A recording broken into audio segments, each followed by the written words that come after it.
This is the big one. Do you remember taking it? Of course, every second. Did you know what you had when you took it? I guess I knew I had a decent picture, but I had no idea whether it was that. You knew you had the elements for a decent picture. Yes, I mean, I put two and two together, and it's a sort of martial law in a nutshell, because it's the Moscow cinema, and we all know what Poles think of Moscow and the people. And the role they played in. Well, in that, and before, after, and during, and later.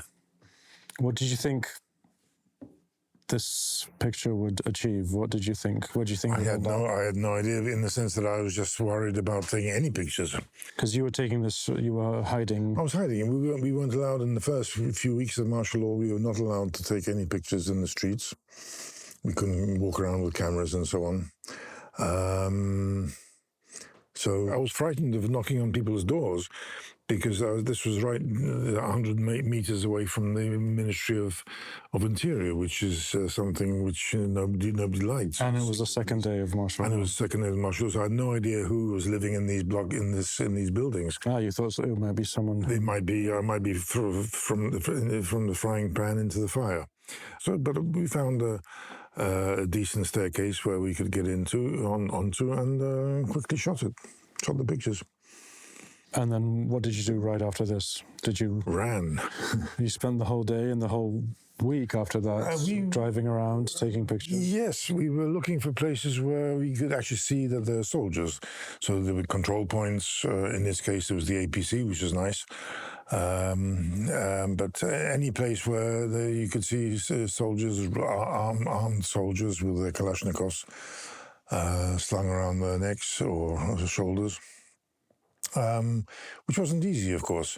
But I noticed this simply because we were driving, actually right next to the Interior Ministry, driving towards the street. On Rakowiecka? No, I was on Rakowiecka towards Puławska. Mm-hmm. And I could see in front of me, I managed to co-opt my brother-in-law to drive the car, because I wanted to be by a window where I could actually shoot through from a window. Drive by shooting. Not driving and shooting. Mm-hmm. And the two other photographers in the back seat, whereas I was in the front, and I could see approaching this intersection that. I could see the Moscow, and I could see the Apocalypse Now. I couldn't see this. I couldn't see the APC, but I thought, well, that's not bad. I mean, Moscow and Apocalypse Now, that's not a bad combination. And there was a soldier directing traffic at the traffic lights, luckily with his back turned to us. So I shot a picture from the car, just in case, just to have something. And then we turned right. I said, listen, we have to turn right because this could be a good picture somewhere. So let's try and find a place to shoot it from. And only when we turned right into Puławska Street, I realized that there was this APC standing there, which made the whole picture, of course. So I said, listen, we got to park the car somewhere, find a window, and shoot, because this could be a good picture. And this is the only. This is the only shot that you got, or did you try other angles, other perspectives? Well, there weren't many angles from one window. So you didn't try going out on the roof or shooting it from street level? Or? Roof in the snow? Yeah, good idea. No. This was just one. I think the second floor of this building, the staircase. But what I'd forgotten was that I'd switched the alarm on in the car. And in those days, the alarms were really loud and so on. And when we ran away from this building into the car to get away as quickly as possible, you set off the alarm. I said I forgot to switch off the alarm, and suddenly this whole car was beeping and blaring, and the soldiers were there, and God knows what. But luckily, they weren't ready. No action. What are they doing here? They're like, are they warming their? They're just hanging around, as they say. They were just freezing. Remember, this was a cold winter. This is when Warsaw had proper cold winters. So this is December 13th. This was actually 14th. I think as far as I remember, it must have been the second day, not the first day. Yeah. The first day I was doing other things, but then the second day we got together and drove around, looking everywhere to see where we could shoot photographs of soldiers. How was it possible to get this picture or any picture out of Poland in time for the Newsweek deadline? Well, actually, this was an interesting point because General Jaruzelski, who introduced martial law or imposed martial law in Poland, he did it on a Friday, on a Sunday. Saturday to Sunday, which was ideal for a magazine like Newsweek because those magazines close on Friday night. So I had the whole week to figure out how to get the picture to New York. You have to remember, martial law meant that there was no airplanes, no flights to Poland, exactly, no flights out of Poland. Trains, though? Trains were possible, and you could go by car. But I was frightened of going by car, A, because I might not be able to get there on one tank or one tank of petrol. Yeah. B, you'd be missing other things. Exactly, I'd be missing everything else. And C, you might not be let back into the country. Well, exactly, my fright was I was just worried that if I did leave and they said, okay, goodbye, and then if I tried to get back again, they'd say, well, sorry, too late, you're out and you stay out. So no, I decided simply to take the risk of going to a train station where there was an evening train to Berlin, West Berlin. The only problem was that not many people were on that train because people couldn't leave Poland just like that. It wasn't, and any Polish people who were on it, and if I asked them, they just turned away and they said, "No way, no, we were frightened of that." Yeah, you were asking strangers to smuggle. Exactly, God knows what. Yeah, and so I just jumped into the train before it left.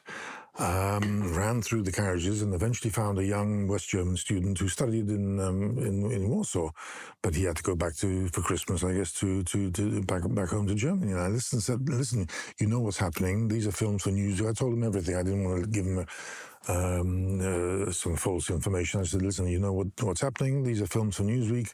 Here's a number to the office. The Bonn bureau, because Bonn was the capital of Germany then, not Berlin. Here's the telephone number to the Bonn bureau. As soon as you get home, wherever you live in Germany, just call them. They'll know what to do." And I could just pray that he got through. He could have been stopped and searched at the border, either by the Polish. Most people were. Either by the Poles or by the East Germans, who were nasty. Yeah, because he had to go through in order to get to exactly East Germany, which was worse than Poland in this case, when it came to customs and border controls. So I could just pray that he got through, and had no idea.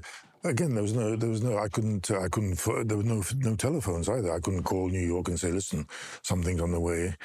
So they were wondering, well, A, if I'm in Poland, B, if I shot anything, C, if they'll get anything. One interesting thing was that I usually drove to West Berlin just before Christmas to buy stock up for Christmas presents and so on. And I told the Newsweek that I want to go a week or so before to Berlin. Just to stock up with everything for Christmas, and they came back to me and they said, "Don't go, stay in Warsaw," because they knew something was up. The CIA, I guess, they knew via the CIA or whoever that something was going to happen, and so but they didn't want to tell me, of course. But just stay, don't go to Berlin, stay in Warsaw. That's why Christmas wasn't such a good Christmas then. I didn't manage to buy anything. I don't remember that Christmas, although I do remember staying with my grandmother, because you were away. I don't know where Mama was, but I was staying with my grandmother, and I remember looking out the window at night and seeing all these armored cars, or maybe there were even tanks at the time. I thought they were tanks rolling by. There were some tanks in Warsaw, but I must admit I never saw. I think I only saw one or two tanks, and I think they were trying to save Warsaw streets in the sense of the asphalt. So mostly it was APCs, but some of the APCs were tracked. So I did see some tracked APCs, but only one tank, I think. And you sent it off, and did you have any hopes for it? Did you think I got a good one there, or was it just I was just happy. It was one of several, but there's, I think, 10 rolls of film at that point. Of the whole day or a couple of days? 2 days, the first 2 days of martial law, including the caption rolls. But I was just happy that I'd shot something. I didn't know what I'd really shot, and of course, not being the film age, the analog age, we couldn't see. We couldn't look at the back of the camera and see if we had the shot. What the occasion was, or was it just a gradual process of publishing it and republishing it again until people were so familiar with it. When somebody called me from a Polish underground magazine, or a book, they're writing a book. In the 80s? Yes. And after martial law, the underground press were publishing a book about all this, and they'd somehow seen this picture, and they asked me if I could send them a copy. Did you? No, because I didn't have it yet. By the time it got back to me from the States, It was too late. It was too late. But I told them that another American photographer had shot the same picture with me. And maybe he's there, and his agency is there, so they could get it from them. And that's. But most Poles think it's my picture, but I have to, even though it's actually credited to the other photographer. Most Poles think it was mine because for some reason this is. You get people showing up every once in a while saying, I took the same picture. Yes. And then you have people showing up like this lady who actually recognized themselves in the picture. Yes, she didn't recognize herself because she was dead by the time her husband or her son, I think, sent me a mail and said, listen, could you give me a slightly bigger scan of this lady here in the center of the picture? Because you can see she's got a big collar and a specific brown bag, and he reckoned that his mother had that collar and that bag, and she lived around the corner. And so, if I could send him a slightly bigger scan of the lady, did you? Yeah, I did. I sent him that, and he came back and said, "Listen, yeah, this is my mother. Her name is so and so. She lived around the corner on Olszewska Street." And that's the coat she had, and the fur collar and the bag. So this one particular person does have a name and a surname. Nobody else does. But whatever you saw, it was scary. Well, yeah. I mean, for a 4-year-old, the city was completely empty. It was dark outside, and there was this procession of what I thought were tanks rolling by our house. And I had disappeared because as soon as martial law started, Well, I was used to that. Yeah, but I disappeared simply because I didn't want to. We were living on the other side of the river at that point. And Babcia was on the other side of the river. Yes, and at night, as soon as I knew that something was happening, because a friend told me, drove up and said, listen, something's happening, let's grab your you were at a party, right? There was all these parties, Christmas parties going on, and in Warsaw everything was happy, but then we suddenly realized in various parties that people were suddenly disappearing, they were being arrested, or you heard from somebody else that some so-and-so had been taken in by police or whatever, but we didn't know what was happening. But the phones were still working. They went off at 12 o'clock midnight, more or less. And the TV, because I remember the next day, it was people were watching TV. Mostly it was just Jaruzelski saying what he was doing, and but that was the next morning. There were no children's programs, and so that was the next morning. Yes. Well, yeah, but I mean, I don't remember this, but a lot of friends say they were waiting for the morning program, and instead they got Jaruzelski. Nothing. Yeah.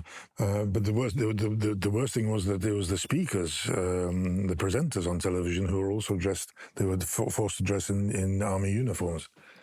All of a sudden, the normal. Everyone on TV was in uniform. They were in uniform, I didn't know that. Which the people aren't very happy with that.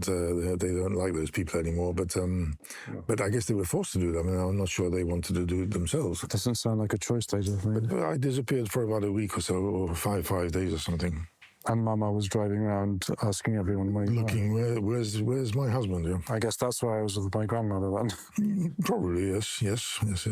So when this ran in Newsweek, weren't you afraid that someone would knock on our door and say, come with us, yes. Come with us, this is the end of your photographic career? I was very frightened of that, of course, and I did try, and even, I'm not sure if I wrote that on the pieces of paper which I photographed, but I did try and somehow tell them or make it understood that I didn't want to be credited. But they credited me and nothing happened, of course, so it wasn't so bad. Terrible days, but for a photographer, of course, it was. I'm not saying it was a wonderful time. Terrible days make for iconic images.